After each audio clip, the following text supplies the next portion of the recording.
क्या लगता है, आज के समय में किसी के लिए भी सबसे कीमती चीज क्या है?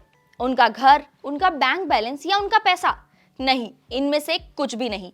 अब हर किसी के लिए सबसे जरूरी चीज है उनका डेटा। जी हाँ, डेटा। आज हम जितनी चीजें फिजिकली नहीं रखते, उससे ज्यादा चीजें तो डेटा के रूप में रखते हैं। आपके बैंक अकाउंट से लेकर शेयर मार्केट में निवेश की डिटेल्स तक, आपके इंपॉर्टेंट डॉक्यूमेंट से लेकर आपके फोटोज तक, सब कुछ एक डेटा के फॉर्म में मौजूद है। तो जरा सोचिए कि जब पूरे देश में इतना डेटा होगा और अगर इतना डेटा है तो उसे संभाल कर और सेफ कैसे रखा जाएगा? तो इसके लिए होते हैं डेटा सेंटर्स।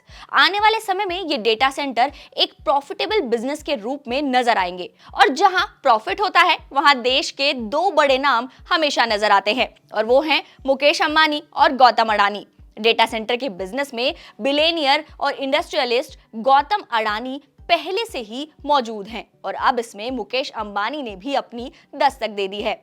देश भर में डेटा सेंटर बनाने के लिए मुकेश अंबानी की रिलायंस इंडस्ट्रीज ने स्पेशल पर्पस व्हीकल्स यानी कि एसपीवीज में निवेश के लिए ब्रुकफील्ड इंफ्रास्ट्रक्चर और डिजिटल रियलिटी में साझेदारी की है। इस नए अलायंस के बाद ब्रुकफील्ड इंफ्रास्ट्रक्चर और डिजिटल रियलिटी में रिलायंस 33.33% हिस्सेदारी खरीदेगा, जिसके बाद वो इस जॉइंट वेंचर में बराबरी का हिस्सेदार बन जाएगा। और इस डील के बाद इसका नाम बदलकर डिजिटल कनेक्शंस अब Brookfield Jio and digital reality company कर दिया जाएगा। बता दें कि रिलायंस से साझेदारी कर तो रही है, लेकिन अभी भी इसे रेगुलेटरी की तरफ से हरी झंडी नहीं मिली है।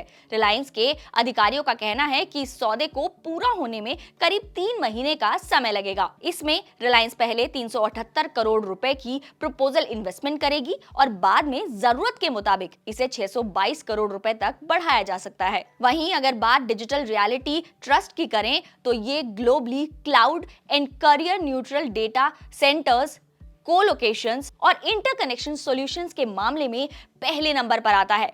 कंपनी का बहुत बड़ा नेटवर्क है। डिजिटल रियलिटी ट्रस्ट के 300 डेटा सेंटर्स 27 देशों में मौजूद हैं। अब कंपनी ने ब्रुकफील्ड इंफ्रास्ट्रक्चर्स के साथ एक जॉइंट वेंचर बनाया है, जिसका मकसद भारत में एंटरप्राइजेस और डिजिटल सर्विसेज फर्म्स को जरूरी इंफ्रास्ट्रक्चर प्रोवाइड कराना है। और इसके साथ ही ये जॉइंट वेंचर देश में टॉप टियर वेल कनेक्टेड और फ्लेक्सिबल डेटा सेंटर्स बनाने के लिए भी काम करेगा, और या फिर यूं कहें कि उसके लिए काम कर रहा है। अब रिलायंस के साथ इस डील के पूरे होने के बाद इस जॉइंट वेंचर को रीब्रांड किया जाएगा। फिलहाल Brookfield infrastructures and digital reality का ये जॉइंट वेंचर चेन्नई और मुंबई की बड़ी जगहों पर डेटा सेंटर विकसित कर रहा है। इसमें पहला प्रोजेक्ट MAA10 चेन्नई में है। इसमें 100 मेगावाट परिसर में ये जॉइंट वेंचर का पहला 20 मेगावाट ग्रीनफील्ड डेटा सेंटर बनाए जाएंगे, जिसके 2023 के आखिर तक पूरे होने की उम्मीद है। इस जॉइंट वेंचर ने हाल ही में 40 मेगावाट के डेटा सेंटर बनाने के लिए मुंबई में 2.15 एकड़ जमीन का अधिग्रहण करने की घोषणा की थी। बता दें कि रिलायंस इस साझेदारी से अपने एंटरप्राइजेस और SMB क्लाइंट्स को क्लाउड से advance plug and play solutions provide कराएगा, जिससे कि उन्हें और ज्यादा प्रतिस्पर्धी और कुशल बनने में मदद मिले। वहीं जियो प्लेटफॉर्म्स लिमिटेड के CEO किरण थॉमस का मानना है कि साल 2025 तक भारत के $1 ट्रिलियन की डिजिटल अर्थव्यवस्था बनने के लिए डेटा सेंटर बनाने में सरकार ने एक बेहतरीन और फेवरेबल इकोसिस्टम दिया है, जिसके लिए वो धन्यवाद करते हैं।